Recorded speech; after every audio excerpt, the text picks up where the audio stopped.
How's everyone doing? This is Bub, D&D Farms. We hadn't done a video in a while, and I was out here checking on the cattle in a pasture that I guess you could say that we're really just starting to try to better our soil management and our grass and improve on here.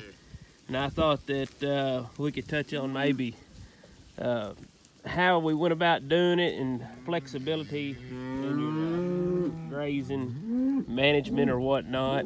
And so this here's about 38 acres here in this pasture, and up until I guess last year it was pretty much just broom sage and greenbrier, about any kind of weed you could imagine known to man.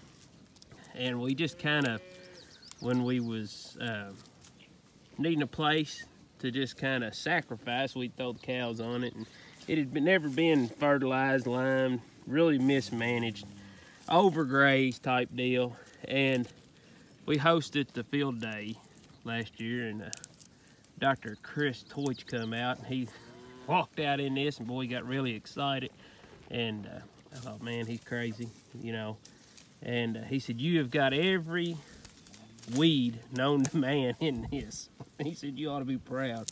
And he approached me about doing a spray demo.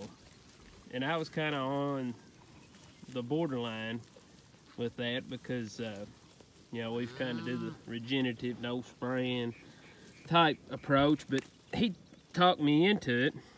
And we come in here and we done a chemical application. And you know, he was telling me, you know, he said it'll give a chance for any seed that you've got. He said if we can kill those broadleafs down, he said it'll give a chance for the, you know, maybe some of the grass to come up. And we killed it, you know, sprayed it. Didn't think a whole lot about it. A couple months went by, had the field day, and then we went into a pretty tough drought. We went about 2 months. And what was shocking is when I walked out in it, I had grass coming up. And now, this is the second year. This is year number 2. We come in here and we did put some lime and we put some poultry litter on it. And this is kind of what we've got. I'll show y'all. Hey girl. I mean, just fat and slick. I mean, it don't get no better than that. But this is, I don't know how good you can tell, but we got bluegrass, Kentucky bluegrass, we got fescue, we've got orchard grass, we got stuff out here that I don't even know what it is. And I mean, this is just after 1 year of spraying, a little bit of fertility work as far as lime and fertilize. We did graze these cows through the winter a little bit on here, fed a little hay on it. Bell grazed, I guess you should say. And look at there. I mean, just lay a dozen eggs on her back and they wouldn't fall off. Just fat and slick. And really, I mean, this here, we pulled the cattle off this before April, and we're just now putting them back on it. So a lot of it's up and mature. But what we're trying to do, we're trying to get them to trample it down and get a little coverage and a little carbon down. And if you can tell, I mean, these cows are just walking through it, and you can see all this here is just going to lay down on the ground. It's going to keep your ground shaded, keep your soil cooler, and it's going to help hold the moisture in your soil. We had a rain, pretty good little shower yesterday, and me and the wife come out here and we walked through this and just absolutely just soaking wet after we done that. And I asked her, I said, how much rain you think run off? And I doubt that very little of it ran off. You know, I think we was able to capture most of it. But, you know, I think flexibility is the key. We talk about that, and I think I understand we probably never will do another application of chemicals to this, but we had to have a little bit of something to give us a starting point.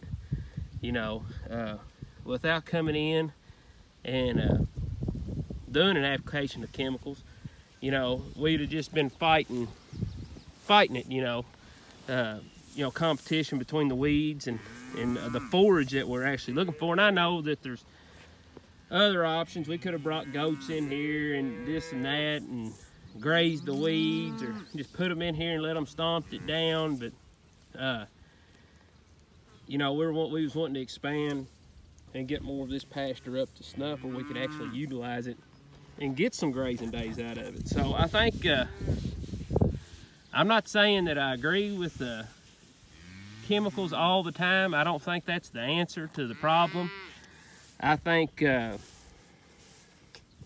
know, I think if you use it correctly, you know, it can help you. I don't think that every year you should come out here and you should you know, spray your pastures to try to kill these weeds. But like in this scenario, you know, without it, you know, I seriously doubt that we would have, you know, what we got, you know, this year. And you know, a little bit of lime, a little bit of chicken litter, and it kind of got things rocking and rolling, I guess, per se. And now we're just gonna come in here and we're gonna let the cattle, you know, bring it on home, I guess, for lack of better words. So, you know, I think just keep yourself open to, you know, trying different things. And, you know, when you don't really have a whole lot going on in your soil, as far as, you know, the biology working and the microbes and all that, I don't think it's gonna hurt that much to come in and put a little bit of chemical down and maybe a little bit of fertilizer and lime just to kind of get you a jump. Easy now. To get you, they're feeling good. You know, to get you moving and headed in the right direction. So what we're trying to achieve, you know, here you go. We just turned these cattle out in this paddock. It's about 5 acres. We're trying to just get most of this is mature.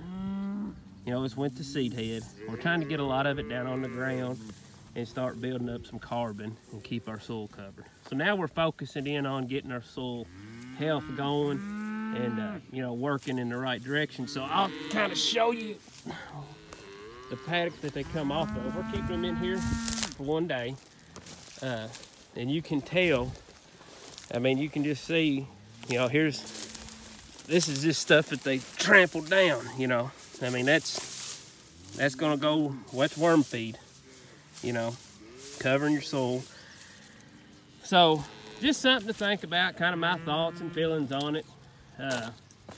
You know, I know you hear a lot of stuff about, you know, no spray, no spray, no spray, and I'm not here to tell you that that's the answer. But I think if when you, you know, every tool that you can keep in your toolbox is the more options you got. You don't paint yourself in a corner you can't get out. So, and I know people's going to disagree with this, and that's fine. You know, I'm sure there was a cheaper way and this and that, but it really did work good for us.